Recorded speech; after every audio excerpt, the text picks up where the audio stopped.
ओम शांति।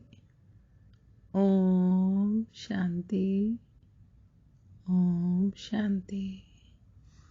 आज हम सुनेंगे 19 मार्च 82 की अव्यक्त वाणी के कुछ मुख्य महावाक्य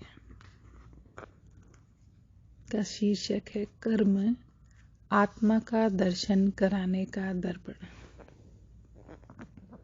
आज सर्वशक्तिवान बाप अपने शक्ति सेना को देख हर्षित हो रहे हैं।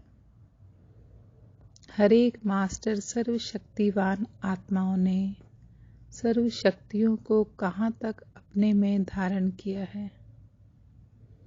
विशेष शक्तियों को अच्छी तरह से जानते हो और जानने के आधार पर चित्र बनाते हो। यह चित्र चैतन्य स्वरूप की निशानी है। श्रेष्ठता अथवा महानता। हर कर्म श्रेष्ठ महान है।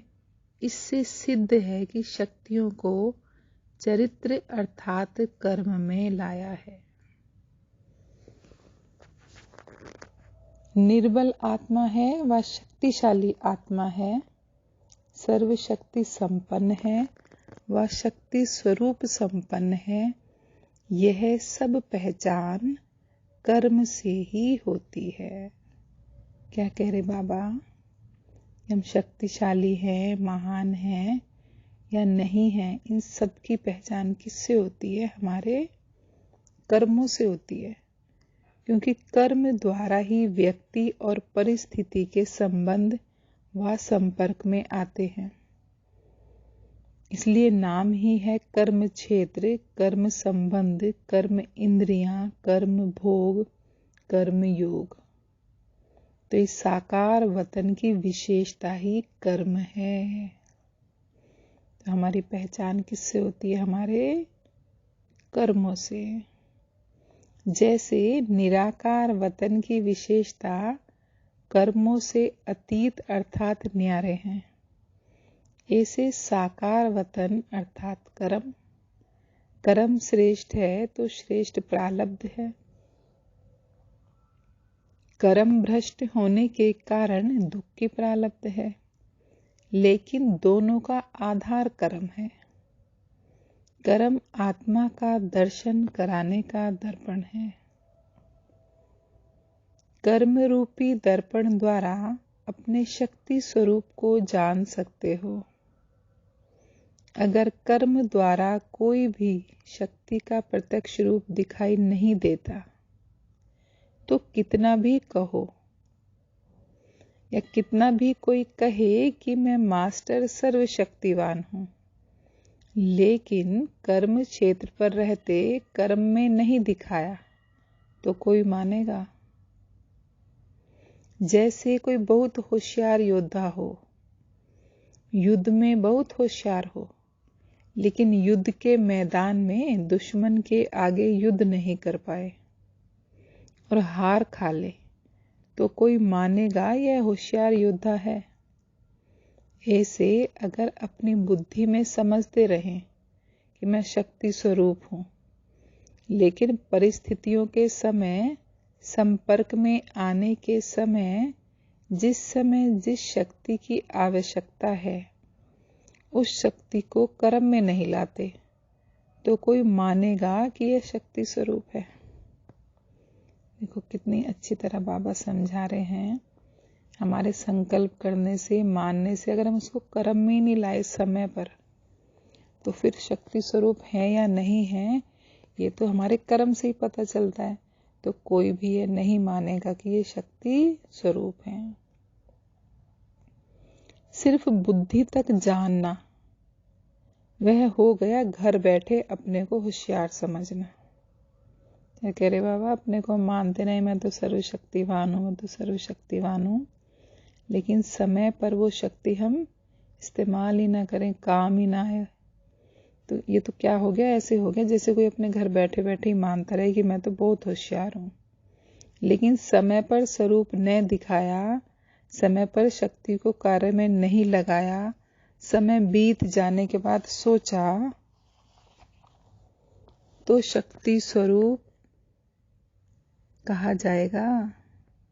यही कर्म में श्रेष्ठता चाहिए। क्या कह रहे हैं बाबा? क्या चाहिए? हमारे कर्म में यही श्रेष्ठता चाहिए कि समय पर हम शक्ति को यूज कर सकें। जैसा समय वैसी शक्ति कर्म द्वारा कार्य में लगावें।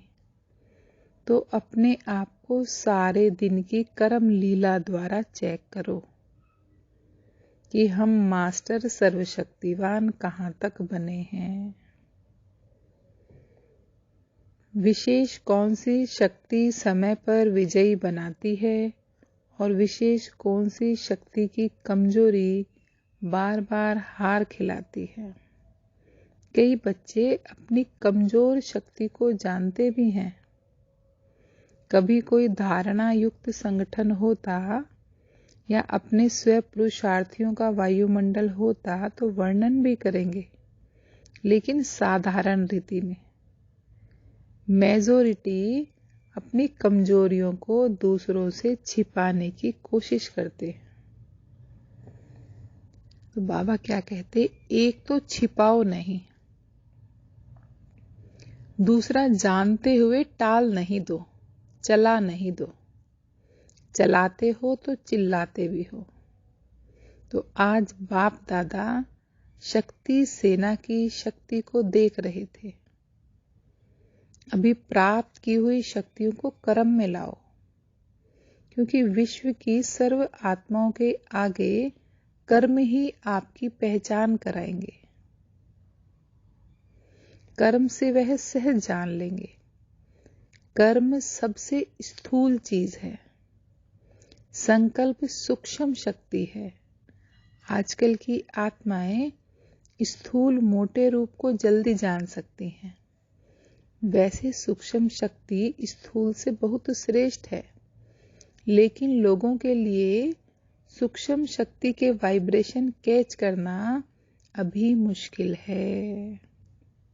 क्या कहते बाबा? जो हमारे कर्म हैं उसके द्वारा ही हमारी पहचान होगी, क्योंकि जो हमारी सूक्ष्म शक्ति हैं उसको कैच करने की पावर अभी मनुष्य आत्माओं में नहीं है। तो वो केवल हमारे कर्म देखेंगे, है ना। हमारा उठना बैठना चलना बोलना, किसी परिस्थिति को हम कैसे लेते हैं, वो सब हमारे कर्म द्वारा पता चलेगा।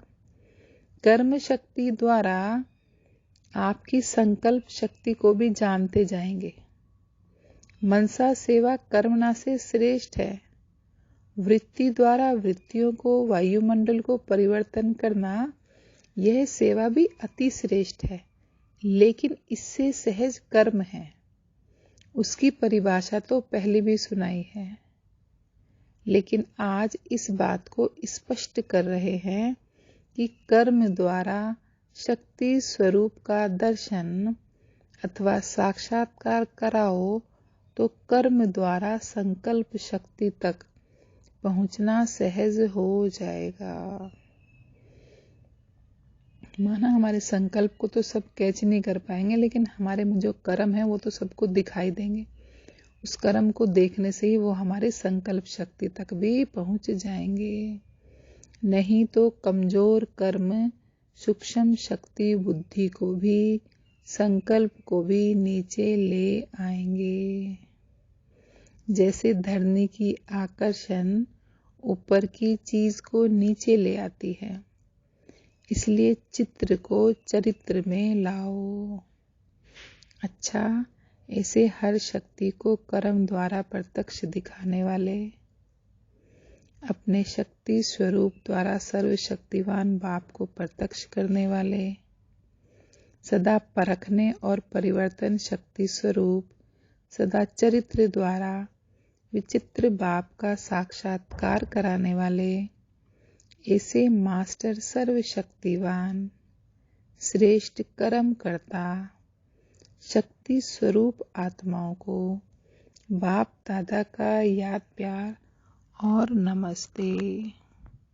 हम रूहानी बच्चों की रूहानी बाप दादा को याद प्यार और नमस्ते नमस्ते नमस्ते मीठे बाबा।